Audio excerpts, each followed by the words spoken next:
basically talk about the Thegriefheart Project, you kind of have to know the story behind why I started it. So a year ago this month, my son died by suicide. He suffered from depression and addiction. And I tell you, nothing in your whole life prepares you for losing a child. And nothing prepares you for losing a child by pain. It's been a very, very difficult journey. And I gotta figure out how I'm gonna live. And I gotta figure out how I'm gonna go forward. But one thing I noticed is when my child was suffering from mental health issues and addiction, nobody wanted to talk about it. I didn't get a lot of emotional support. And after he died, the memorial service was great. And after that, nobody wanted me to say Charles's name. They didn't want to talk about it because it was awkward. But there was also this other element, and it was shame. Because I would talk about him, and then I would kind of see people, a couple of people did this, like, oh, I don't want to hear anymore. Like, I don't want to be exposed to your grief. Well, and then other people would come up to me and they would say, my uncle died by suicide, or my father, and they would whisper it. So people carry a lot of shame when it comes to suicide.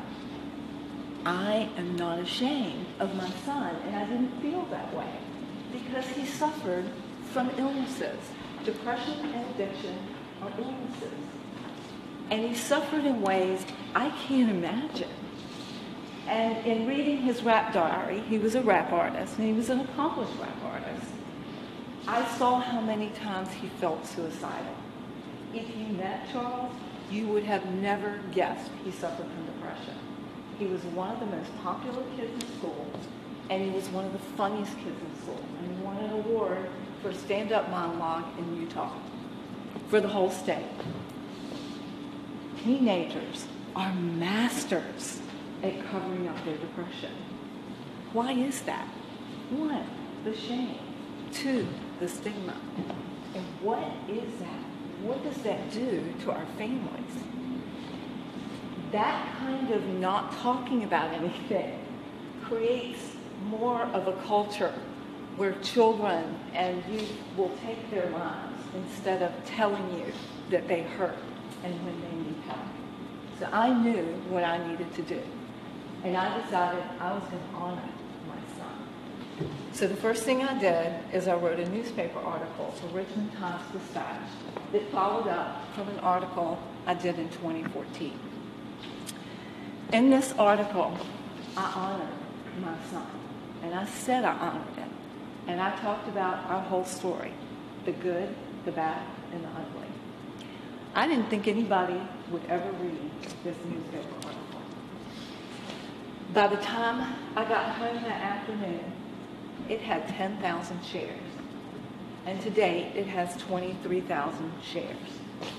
What that told me is a lot of people are interested in this subject, and a lot of people are suffering.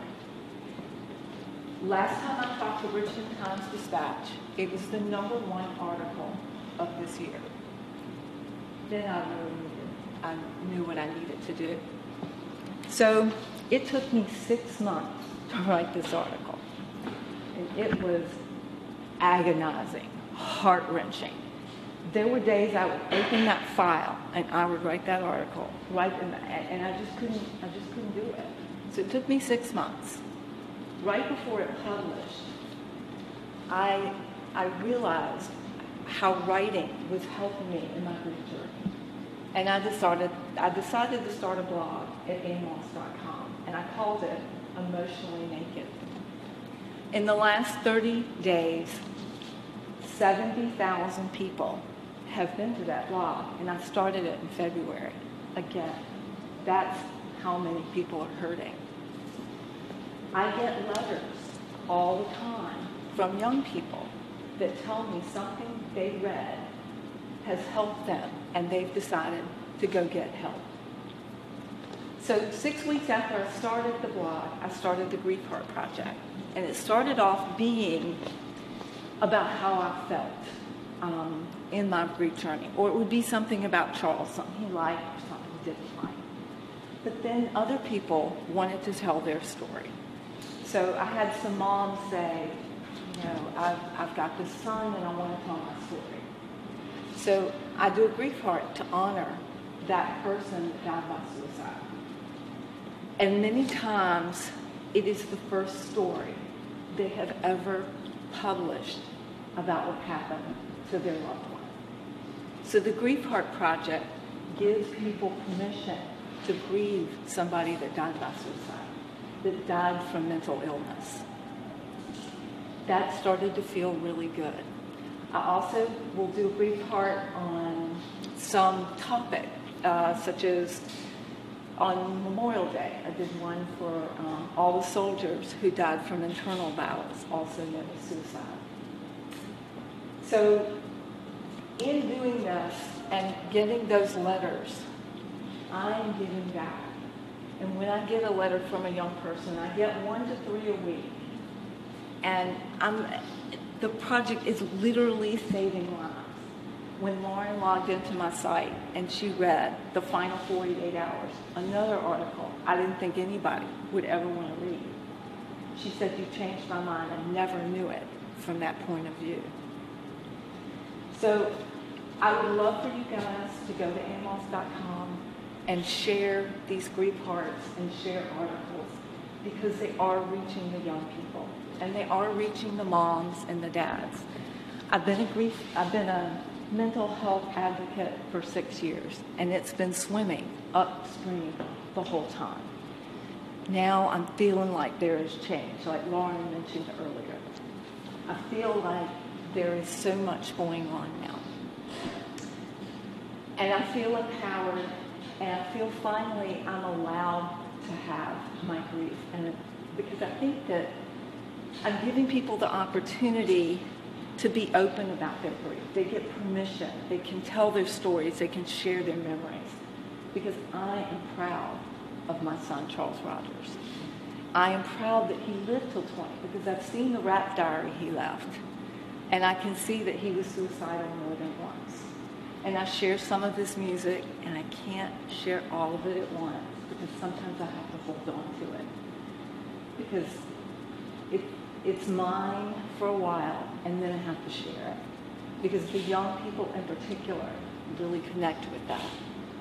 So I'm developing a high school program, and I feel really good about that. I hope to get a private school that will allow me to launch that. So I really appreciate you guys letting me tell my story today. Oh, this is Cheney. She's 13. And I met this family. I haven't met this family except online. And the girls are, the suicide rate for girls has really gone up by 23%. And it is now the #1 cause of death for 14 to 19-year-old girls worldwide. We have got to start this conversation.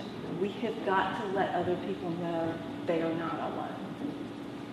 And the way to do that is to share and discuss and to read and talk to your kids about suicide. You cannot be afraid of that subject. And hopefully, I was invited this past weekend to go speak to legislatures, but it was last minute and I couldn't go. So I hope that I get to go next time. I hope they think of me next time. But this is my passion. I am never doing anything else. I do own a digital marketing firm, so I've been able to use those skills to help promote this project and to promote the blog, and also to be a working member and a grieving mother.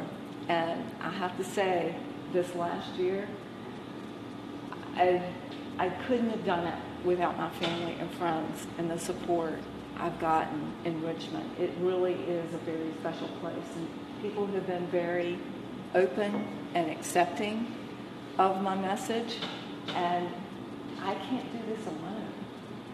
I can write the story, but if I'm putting it out there and nobody's sharing it, it's just going to collect server dust. it's not going to reach the ears. So it's the people who are sharing, it's the team effort, it's the collaboration that's gotten this message to many young people, and to lots of mothers, and to lots of dads. And it might take a while, but that's okay. I'm in this for the long haul. I'm invested my whole life in this now. But suicide can have a happy ending, because this is a new chapter for me. And the happy ending is that people are telling me, you saved my life. And that big, huge hole in my heart that I have, it helps fill that, because I have to give back. And thank you so much for listening to my story.